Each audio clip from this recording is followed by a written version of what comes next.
Welcome back. You're still tuned in to News and Views with me, Salailo Makwidiri. And we're going to be having our hashtag Africa Focus feature. If you're new to the show, this is the part of the show segment where we focus on the African continent and some of the biggest stories that are doing the rounds in and around Mother Africa. And this time around, we'll be turning our attention to South Sudan, where the security situation in Jonglei State has taken a worrying turn. The South Sudanese People's Defense Force have issued an order for all civilians and the United Nations mission in South Sudan, its personnel and humanitarian staff, to essentially evacuate three counties, Nirol, Aurora, and Akobo, within 48 hours. This is ahead of a planned military operation against opposition forces. The government says the move is to safeguard civilians, but the United Nations has described clashes on the ground as some of the worst seen in years. About 1,800 people have already been displaced. This is according to the United Nations, and humanitarian organizations are scrambling to respond. This is amid intensified fighting. This called Operation Enduring Peace is reportedly imminent as the military seeks to halt an offensive by Sudan's People Liberation Army in opposition forces. And today on our virtual platform, we'll be joined by South Sudanese-based journalist, writer, and editor, Brother Manyuon Mayen Manyuon, who'll be giving us insight on what's happening on that part of the continent and if we should be concerned. Should we all have our antennas up to try and suss out what's happening in South Sudan as we head into the new year? Good morning, Brother Mignon. Always a pleasure having you on Salam Media, and I really appreciate you giving us your time. Yes, thank you, Salam Media, for always interviewing me on things related to Sudan and the Republic of South Sudan. I am happy this morning to speak with you. No, most definitely. And I think we can jump right into it with some context and scene setting. If you can just outline briefly what exactly the South Sudanese military's evacuation order entailed and who's being asked to leave, and what's the official reasoning being given by the authorities here? Yes, regarding the evacuation of the UN personnel and civilians from parts of Jonglei State, 2 days ago, the South Sudan People's Defense Forces ordered civilians and the UN staff to leave a part of the Jonglei area simply because of the ongoing military operations between the army and the opposition group. In this regard, the army, the primary objective is that is the deteriorating security situation. Intensified clashes between the government forces and the opposition group have been significantly increasing. Like since December 29th, and these are threatening, the humanitarian situation. So the one thing that I know might have triggered this is the fact that the government doesn't want to see mass displacement among the civilians, among the humanitarian workers, like what happened previously, in the first, in the past conflicts, especially in 2013.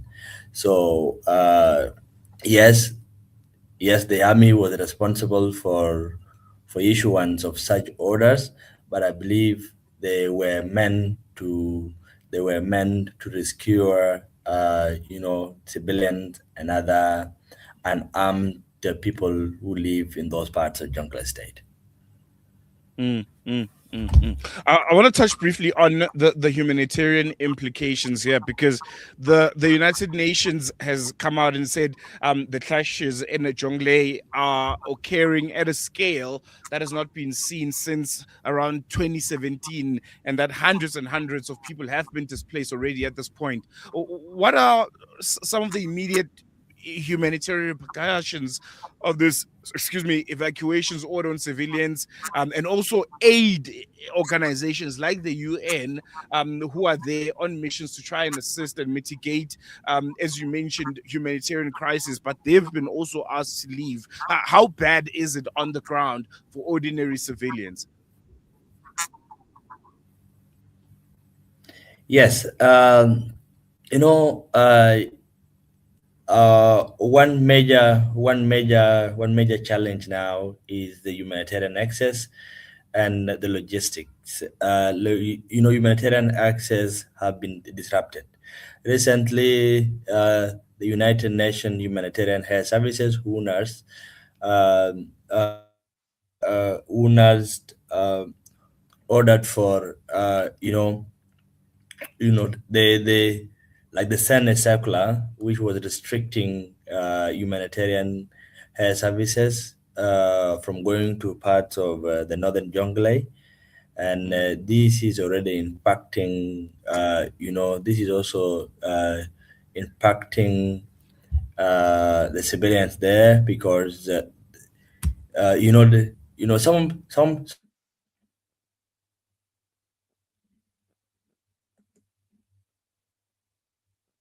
Seem to have lost Manyuon Mayen there. I think, he was touching on very, very important aspect of it, the humanitarian impact aspect of it, and I want to stick on that. So we'll see if we can get him on a different line, maybe telephonically, to try and explain a bit further, because I think this is a very, very important turn of events. So we're going to take a quick break and see if we can connect with South Sudan and explain a bit further on the humanitarian impact of this crisis and this order to evacuate by the South Sudanese army. So more on that after this. This is Salam Media.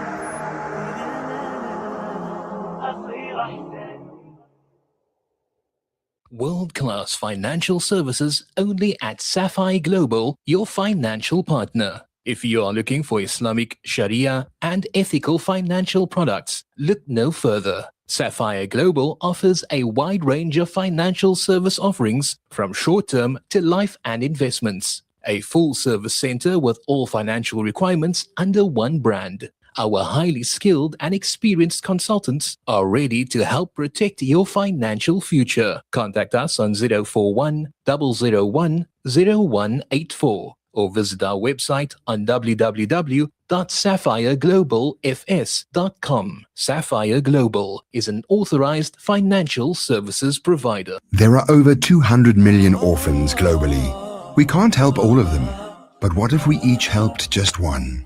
The Al Imdad Foundation now gives you an opportunity to help just one orphan from Syria or Palestine.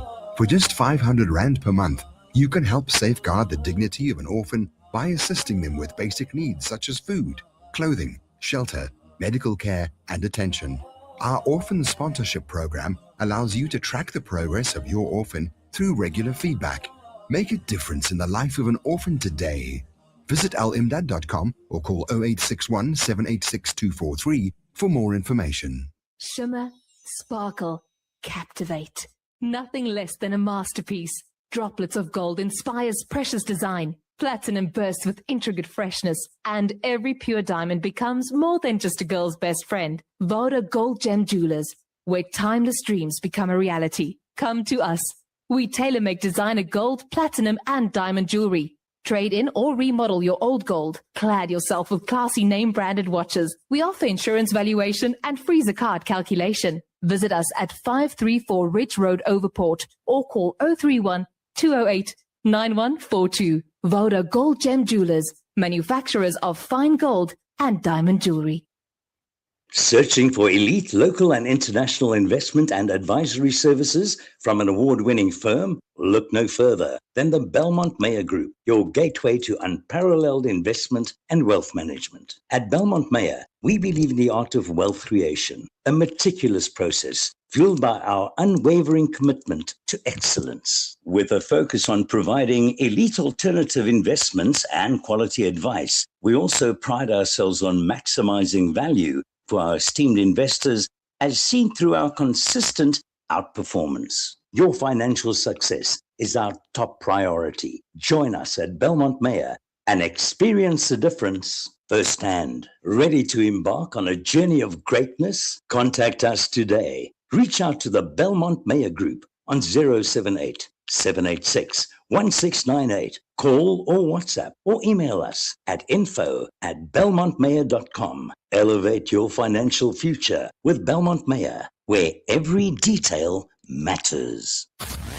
Connect and stay ahead with Salam Media. This is Salam Media, coming to you live from South Africa. Welcome back. You're still tuned in to News and Views with myself, Salailo Makwidiri. And we're still deep into our hashtag Africa Focus feature. And we turned our attention to South Sudan, where the security situation in Jonglei State has taken a worrying turn. The South Sudanese People's Defense Force have essentially issued an order for all civilians, including United Nations mission in South Sudan, its personnel and all of its humanitarian staff to evacuate some of the counties there. And we are taking a deep dive into it to try and understand what's the true and lived experiences of the Sudanese people, of the South Sudanese people on the ground. And we have South Sudanese-based journalist, Brother Manyuon Mayen Manyuon, and he's giving us insight onto the true and lived experiences of the people on the ground. And we lost him there for a moment, but we have him on a different line. Brother Manyuon, thank you so much for staying with us. Can you hear me now? Yeah, loud and clear. Yes, I think we'll just take over from where we left it.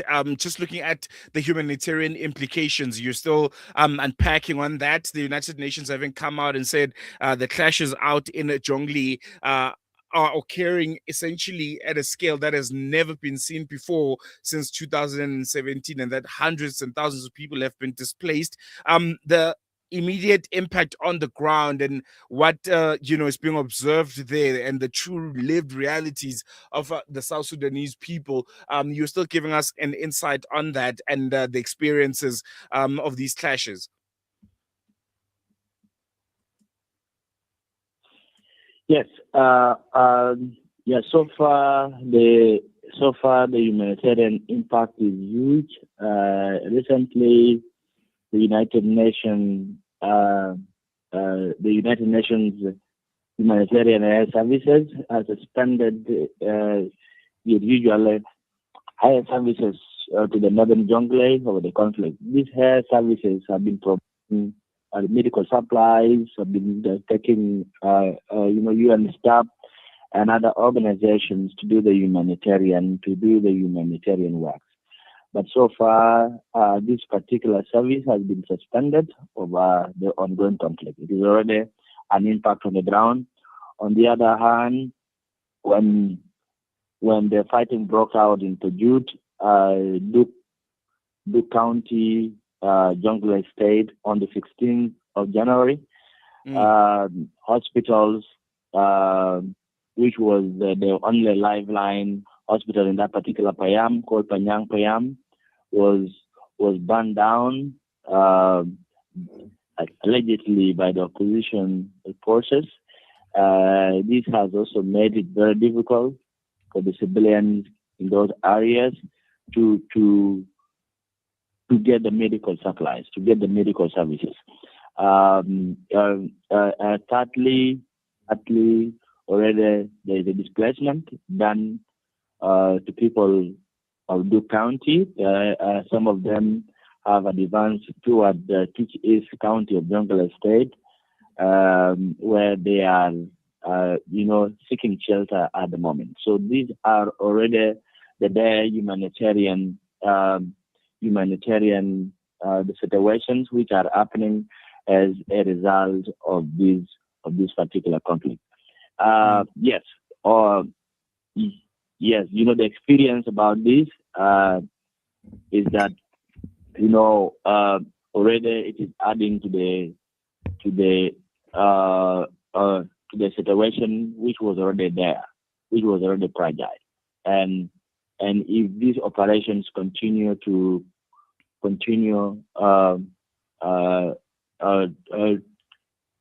move, then they might escalate to other part of the country, and this is going to this is going to affect the South Sudanese greatly. Thank you. Lastly, before I let you go, Brother Manyuon, because we have run out of time, the civil war in South Sudan has been raging on for some time now. I think since 2013, there's been some level of unrest. Looking into the new year, 2026, what do you think are some of the key kind of areas of concern that the world and Africa should be looking out for? Is there an expectancy that there could be a solution that could be found for this unrest, for this civil war that has displaced so many people and has killed hundreds of thousands ever since it broke out in 2013?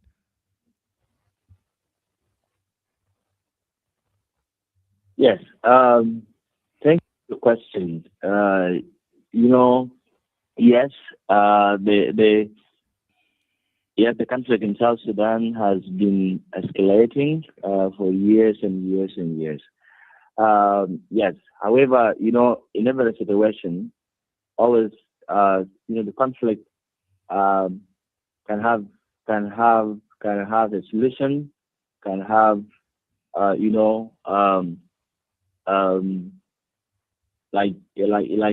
like an agreed positions where the coexistence could be found.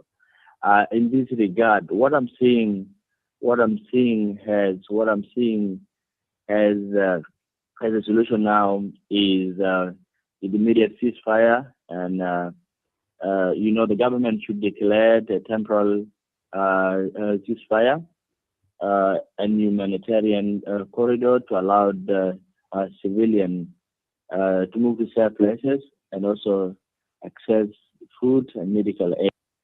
On the perspective of the conflict, I think what is most important is having the political de-escalation and neutral mediation. So of course, the region, IGAD, the Intergovernmental Authority on Development, African Union, churches, and civil society, I think can be used as a neutral mediators in order to be able to bring the current conflicting parties together, because this is already impacting the Battlized Peace Agreement, which was signed to bring the durable peace to the Republic of South Sudan. But now these agencies I just mentioned, they have an upper hand to speak to the leadership in Juba to engage these warring parties, so that nothing is